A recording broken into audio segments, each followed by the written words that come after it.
What if the man who killed your father lived in your house, laughed at your jokes, and never knew you knew the truth? Please subscribe, like, and comment. Subscription is free. Rain lashed violently against the red clay walls of a modest home nestled deep in Asokoro, Abuja. Thunder snarled like a wounded beast overhead. In the silence that followed, a single gunshot cracked through the night, echoing over the hills. Baba Dogo, a respected man known for his honesty and kindness, fell dead beside his prayer mat. His son, little Kabi, only 7 years old, watched from behind a curtain, wide-eyed and shaking. His mother screamed until her voice cracked. Neighbors poured in, their flashlights flickering across the bloodied tiles. The killer vanished before anyone could grab him. But Kabi had seen his face.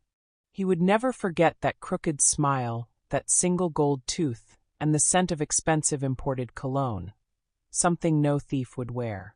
Kabi sat beside his father's grave, long after the last mourner had gone.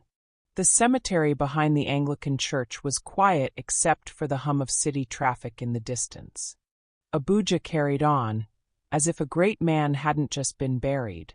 A hand rested on Kabi's shoulder. It was Uncle Deo, Baba Dogo's closest friend and business partner.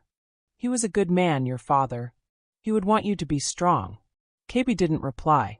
He only stared at the red sand covering his father's coffin. Because now, staring into Uncle Deo's eyes, he was sure. The scent of cologne, the glint of gold tooth when he smiled.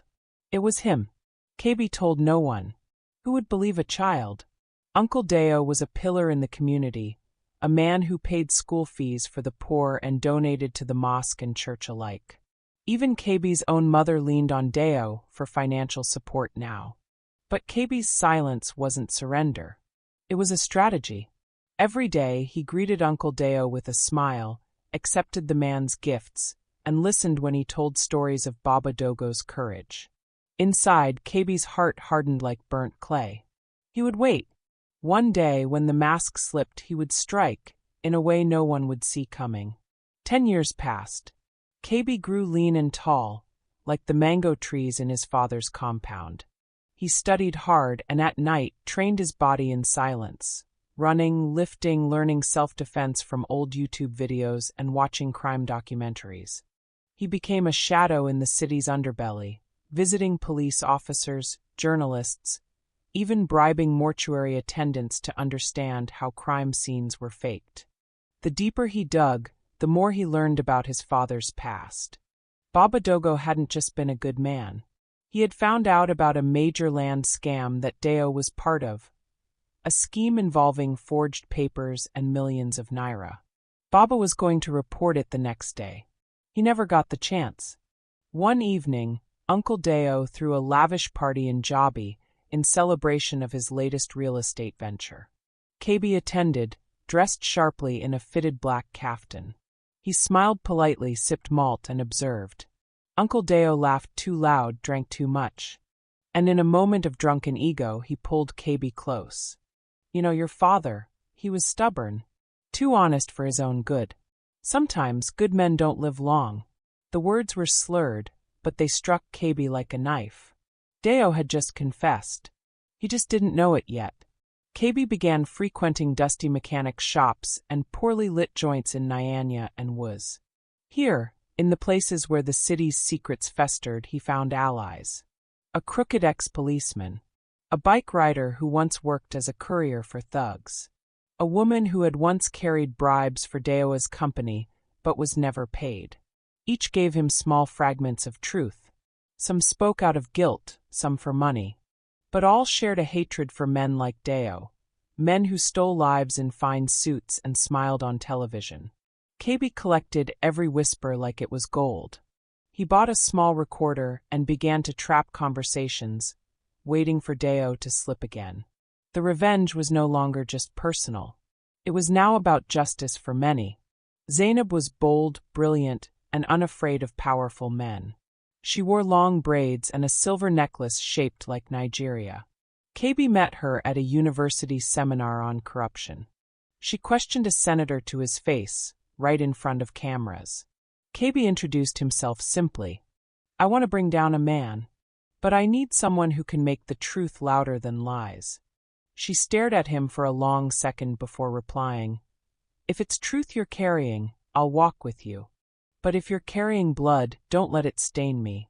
To get close to Deo's files, KB took a job at one of his estates as an on-site project assistant. Deo didn't recognize him immediately. 10 years had changed the boy into a man. KB learned codes, entry points, and office behavior. He cloned phones, backed up emails, and even flirted with Deo as secretary to delay meetings. He sent every piece of evidence to Zainab, who began building the case of a lifetime. But KB knew one mistake could ruin it all. Deo was dangerous, paranoid, and cunning. One wrong step, and he'd vanish like smoke again. KB noticed a strange figure tailing him one night through the streets of Garki. A tall man in a brown jalabia with a lizard tattoo on his neck. The same man appeared at the estate the next day, asking casual questions. Zainab confirmed his identity through a contact. Hired muscle from Port Harcourt, known for cleaning up problems. KB increased his security, slept with a knife under his bed, and made a digital dead man switch. If anything happened to him, the entire file would go public. On the anniversary of Baba Dogo's death, KB returned to the grave. He poured water on the soil and whispered, "I haven't forgotten. I'm close. Just a little longer." His mother joined him quietly. She was older now, more fragile. She had never remarried, but she lived with quiet dignity. As they walked home, she said, "Your father was strong. But don't let your strength turn you into something he wouldn't recognize." KB's heart twisted. Was he becoming like Deo? Or worse, had he already gone too far? Zainab and KB set up a mock deal with an undercover agent posing as a foreign investor. They offered Deo a bribe to approve a legal documentation for a phantom property. The goal was to capture his voice, signature, and face in the act. Deo took the bait. His greed had always been his weakness. As cameras rolled from hidden angles, he said with a chuckle, "Nigeria is not a country. It's a business. You pay and I protect." KB clenched his fist behind the curtain. They had him, confession, evidence, everything. But he knew this wasn't over yet. KB met Musa, a quiet tech wizard living in Zuba who owed Zainab a favor. Musa could break firewalls like cracking eggs. He was the last piece of the puzzle, needed to hack into Deo's offshore accounts and government-linked documents. Within a week, Musa unearthed layers of buried transactions, dead men's names on company boards, and coded email threads. Every click led to another grave. KB's hands trembled with every file he opened. And then came one name he didn't expect, his own mother. Listed as a silent shareholder in one of Deo's shell companies. KB confronted his mother that night. She sat silently, her eyes filled with something between shame and fear. "He made me sign years ago," she said. "I didn't know what it was. After your father died, I was alone. We needed money." KB felt the floor shift beneath him. The same man who killed his father had tied their family to his wealth. They were no longer just victims, they were also part of the rot. "Now you see, my son," she whispered. "Revenge is never clean." At his mansion in Guzape, Deo watched a news report on corruption exposés sweeping Abuja. His face tightened. He had enemies, he always had. But this felt personal. He called his man with the lizard tattoo. "Watch everyone. Even the ones that smile too much.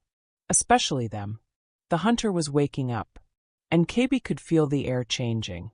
KB returned home one evening to find his small studio apartment ransacked.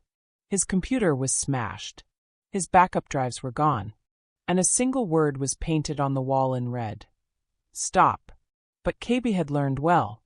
Copies of everything had already been encrypted and stored with Zainab, Musa, and a foreign journalist in Kenya. He was no longer fighting alone. The game had changed. The war was now public. The moon glowed red over the skyline of Garki, casting long shadows that curled like snakes through laneways and rooftops. KB stood on the balcony of Zainab's apartment, the wind tugging at his black hoodie. Down below, the city shimmered with careless life. Cars honking, pepper soup joints buzzing, club music vibrating the air.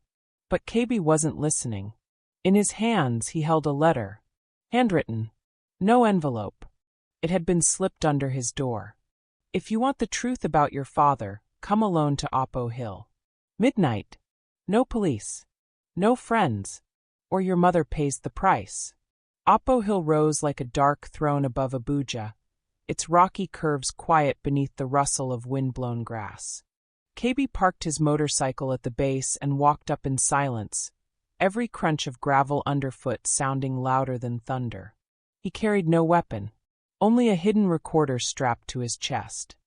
Halfway up, he saw a flame flicker. A bonfire. 3 men stood in its glow, 2 bodyguards and 1 familiar shadow leaning on a cane, Deo. Finally, Deo said, his voice low, amused. You came, just like your father did when he tried to expose me. Only difference is, he came with faith. You came with fire. KB kept his breath steady. His fists were clenched, but he remembered Zainab's voice. Don't punch the devil, record him. Deo stepped closer, his face half lit by the flame. You want revenge. I get it. But think, what will you do with justice? Will it bring your father back? Or destroy your mother's fragile peace? He threw a brown envelope at KB's feet. Inside were documents. A company worth millions, titled in KB's name. Join me. Take what's yours. Let the dead rest. KB looked up slowly, hatred simmering in his eyes. You killed my father. Buried him in lies. And now you want me to sell his memory? The silence broke like glass. One of the bodyguards moved. KB spun, kicking sand into the man's eyes, ducked a swing from the second and bolted. Gunshots rang out, red sparks flashing. He dived behind a rock, rolled down a slope, hit his shoulder hard. Pain burst through him, but he kept running, into the thick bush below. He reached his bike, blood trailing down his arm. Tires screeched behind him. He kicked the engine alive and sped into the night. Behind him, Oppo Hill burned. Deo had set the place ablaze, covering his tracks. But KB had the audio. The confession. The deal. At dawn, Abuja's news feeds buzzed. A leak had appeared online. A mysterious voice recording between a land baron and a ghost from the past. Names were dropped. Accusations made. No proof yet, but the city stirred. Zainab paced her newsroom like a lioness, issuing orders. Cross-reference the bank names. Get a quote from the anti-corruption office. This is war now. Meanwhile, KB sat in his room, his shoulder bandaged, his eyes red from exhaustion. Outside, the sun rose over Abuja like judgment itself. He whispered to the photo of Baba Dogo. I've shaken his throne, Baba. But the kingdom will fight back. Abuja held its breath.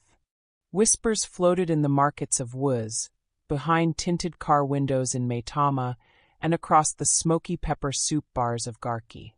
People didn't know who KB was yet, but they knew a storm was coming. Zainab's report had gone viral. Though it blurred names and faces for legal reasons, people connected the dots. Old scandals were revisited. Retired politicians began deleting tweets. Every wealthy man with a land deal now looked over his shoulder. Deo remained silent. He held a press conference with a perfect smile and denied all claims. But behind closed doors, his empire trembled. His allies began to abandon him, afraid, exposed. KB returned to his compound in Jukoi to find a message scrawled on his car windshield in thick red paint. You're digging your own grave. It wasn't just a warning, it was a promise. He scanned the area. A black SUV idled 2 blocks away, its windows too dark to see inside. Then it pulled off, tires screeching. He called Zainab. They know everything now. They know who I am. She replied, then we don't stop. We go bigger. We go louder. The truth is your only protection now. Musa, the hacker from Zuba, went missing for 2 days. When KB found him, Musa was limping, face bruised, eyes hollow. He had been abducted, beaten, and warned to disappear. They took my sister, Musa croaked. Told me they'd return her in pieces if I touch another file. KB's chest tightened. This was no longer a game of proof. It was war. A war with casualties. That night, KB sat with his mother on the porch. She lit a lantern and hummed an old lullaby, the same one she had sung to him as a child. The wind carried her voice into the trees. "Do you believe he can still be punished?" KB asked. She looked at him with wet eyes. "He already is, my son. He sleeps with fear. He trusts no one. But if you want to see him fall, don't become him." KB arrived at Zainab's studio to find it eerily empty. Her laptop was missing. Her desk overturned. Then his phone rang. A distorted voice spoke. "She's with us now. Walk away, KB. Or watch her scream like your father did." The line went dead. KB's hands shook. His chest pounded.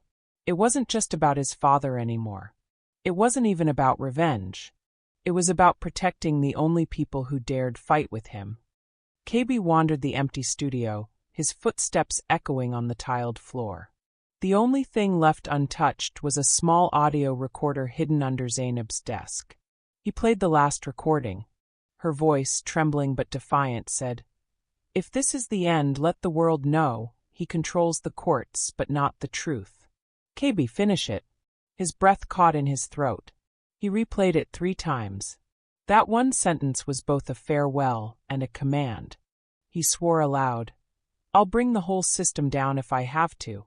As he stepped into the street, his shadow stretched ahead of him, long alone, and moving toward a darkness that seemed to welcome him.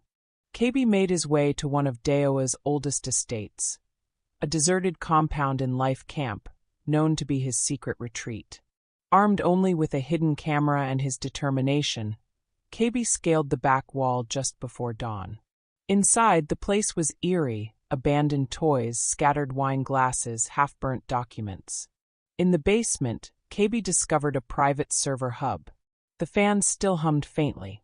He opened the drives, photos of parties with judges, text chains coordinating election fraud, even video of Deo negotiating with known criminals. He copied everything to a drive and destroyed the rest. Whatever happened next, Deo would not be able to hide behind silence anymore. As KB stepped out of the compound, he felt it, that creeping chill of being watched. A car pulled up fast. From it stepped the man with the lizard tattoo. Older. Meaner. He cracked his knuckles. "You've stirred the wrong nest, boy," the man growled. KB bolted into the bush path behind the house. Branches clawed at his skin.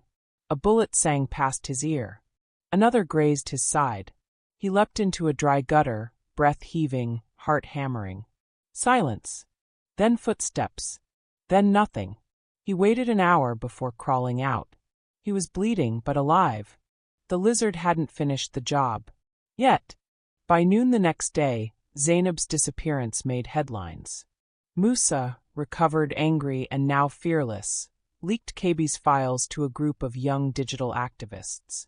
Within hours, hashtag Justice for Zainab and hashtag Who Killed Babadogo trended across Nigeria. Online protests erupted. People marched in front of police stations, Deowa's offices, even his church. Students wore black bands. Artists painted murals of Zainab's face, stern and beautiful, beside the words, "We will not be silenced." KB watched it all unfold from his hiding place, painkillers dulling his wound. A storm was rising. But storms did not always protect the ones who called them. A week later, Zainab's body was found at the edge of Usuma Dam. Her mouth was taped shut. Her hands still clutched a piece of cloth, part of Deowa's campaign scarf. The police called it a random killing. No one believed them. KB stood at the back of her funeral, his hoodie pulled low. Her mother sobbed like the earth had cracked. The air was thick with sorrow, rage, and thunderclouds. The priest couldn't finish the sermon. In that moment, KB knew. This wasn't just revenge anymore. It was Judgment Day. Midnight in Abuja. The city was quiet, but online it was burning. KB sat alone in a cybercafe off Obafemi Awolowo Way, a hoodie covering his bruises, a flash drive loaded with the full video files from Deo's server. He slid it into the machine. Then he hit upload. Minutes later, the video exploded across social media. Clips of Deo laughing with gang leaders, approving illegal demolitions, celebrating the assassination of a rival activist. The footage was raw, grainy, but damning. A final caption blinked on screen. "The man who killed Baba Dogo, the truth has a face now." Deo smashed his office TV with a bottle of whiskey.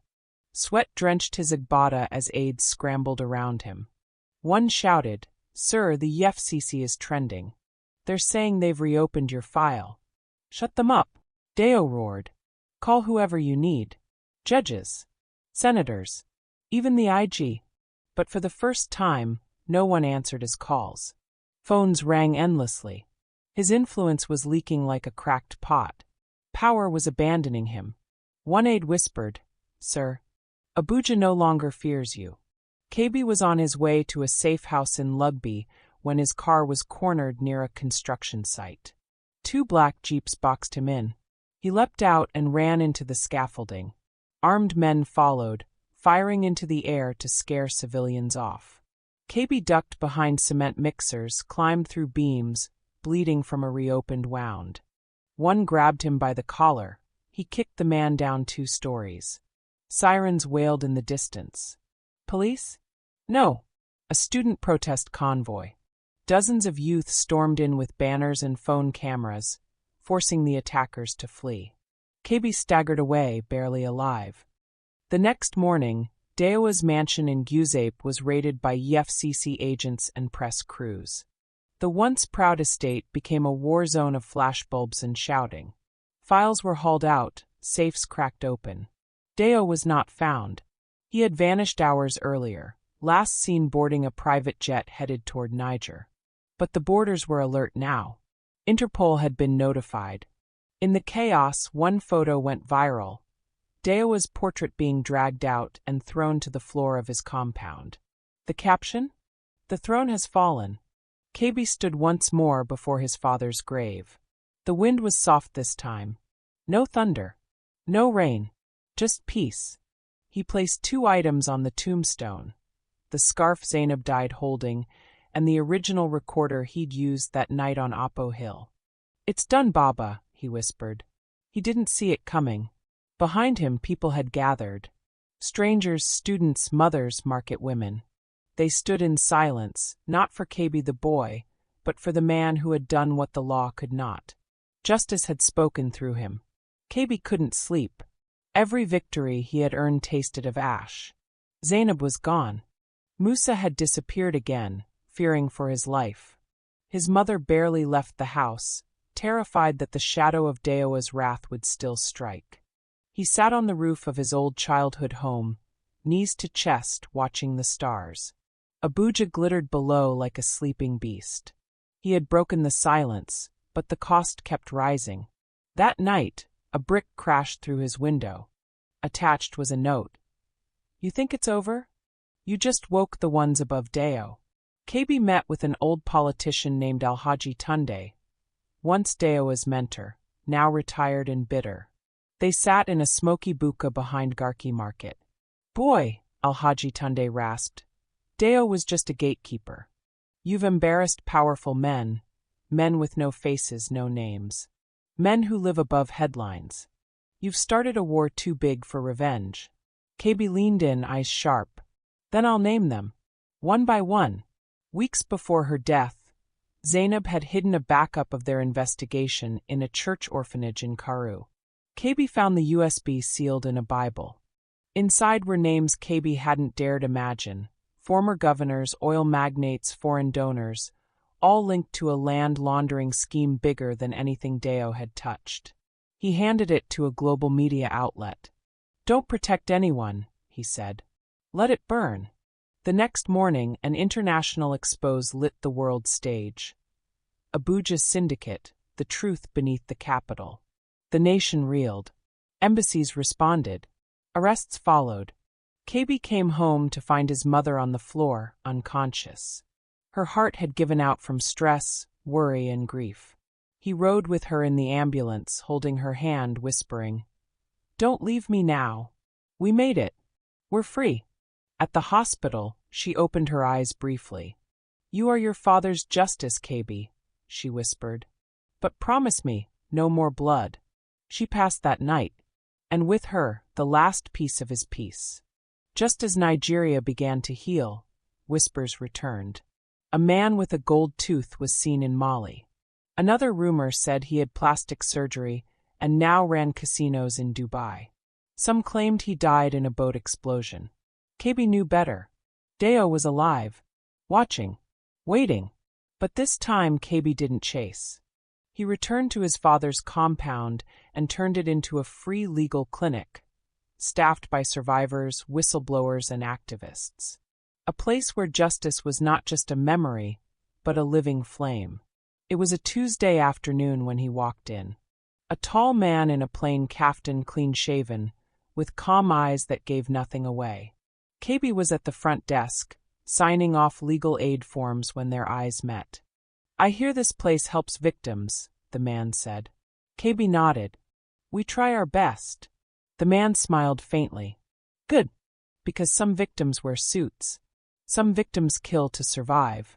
Some lose everything before they even begin." He turned and walked out. KB felt his stomach twist. That voice, it was familiar. Too familiar. KB reviewed the clinic's CCTV footage. The man's gait, the shape of his ears, the cadence in his speech. He enhanced the audio, cleaned up the facial stills. It wasn't Deo, but it was someone from his past. Deo's cousin, Khalil. A man rumored to have been the original architect of the real estate fraud before passing the reins to Deo. Khalil had disappeared after a scandal in 2005. Now he is back, and likely seeking revenge. KB alerted the press, but no one had concrete records on Khalil. He existed between documents, erased, replaced, rebuilt. So KB baited him. He wrote an anonymous op-ed. The spider behind the web, the face Deo feared. It worked. A week later, the clinic was vandalized. Staff threatened. Flyers burned. One note was left behind. "You should have stopped at Deo. Now you've pulled the mask off the wrong ghost." Just when it seemed KB was alone again, Musa resurfaced. Older, tired, but burning with resolve. "I've been gathering digital footprints," he said. "Khalil's alive. He owns 3 shell companies, one registered to a medical charity. He's laundering millions again, right here in Abuja." Together, they built a new case. But this time they worked in silence, no leaks, no exposés. KB had learned. The louder the truth, the faster the enemy runs. But if you whisper it into the right ears, justice walks in with handcuffs. On the anniversary of his mother's death, KB received a package. No return address. Inside, a box of white ash and a necklace. His mother's necklace. A note said, "For every fire you set, something must burn." He clutched the necklace, numb. Khalil had been in the house. Or someone had. The message was clear. This wouldn't end with a trial. It would end in blood. And KB realized with cold clarity, his own life might be the final price for the justice he sought. It rained for 3 days straight. Abuja's streets swam with red clay and reflections of headlights. KB walked through it all, drenched but determined, gripping the USB drive that carried the final evidence. Documents from Khalil's network Musa had decrypted. He arrived at the federal high court with trembling hands. But as he approached the courthouse, a figure stepped from a parked SUV and blocked his path. "Khalil. No guards. No mask. You know what happens if you step through those doors," he said, voice low. "Your blood will wash that courtroom floor." KB didn't blink. Then let the rain carry it. Inside, the judge received the files with furrowed brows. The media were barred, but whispers escaped like smoke.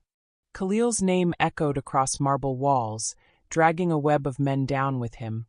Former mayors, customs chiefs, ex-governors. KB's testimony was calm, controlled, devastating. But just as the gavel was about to strike, a bailiff rushed in.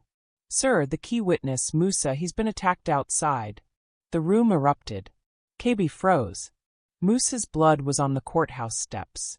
News spread like wildfire. Angry protesters clashed with armed officers. Tear gas fogged the streets. The federal secretariat was shut down. Abuja hadn't seen chaos like this since the military era. KB visited Musa in critical care. He sat by the bedside, guilt heavy on his chest. "You saved this country," he whispered. "I only lit the match. You gave it flame." Then came the news. Khalil had fled the city. Rumors said he was heading to a private airfield in Nasarawa. KB knew this was the last chapter, and it would not be written in court. Night fell over the airfield. Rain returned, harder this time. KB waited in the dark, crouched near the runway lights. When Khalil's convoy pulled up, KB stepped forward. "I didn't come to beg," KB said, voice shaking. "I came to bury you. The way you buried my father. The way you buried Zainab. My mother. Musa." Khalil smirked. "You brought a camera again? Or a gun?" KB raised a small black phone. "No. I brought a signal. Right now, every major station is watching this live. Say hello." Helicopters roared overhead. FCC vehicles closed in. Khalil's escape ended in the glare of 1,000 headlights. The truth had finally caught him. 1 year later, KB stood on a stage in front of 1,000 students and survivors. The clinic had expanded into a national movement, the Dogo Foundation for Justice. Free legal help, protection for whistleblowers, a voice for the voiceless. He looked into the crowd and began. "My name is KB Dogo. My father was murdered. My country tried to forget. I didn't." The crowd stood in silence, then rose in thunderous applause. Tears blurred KB's vision. He had avenged his father. But more than that, he had broken the chain. Not with fists. Not with guns. With truth.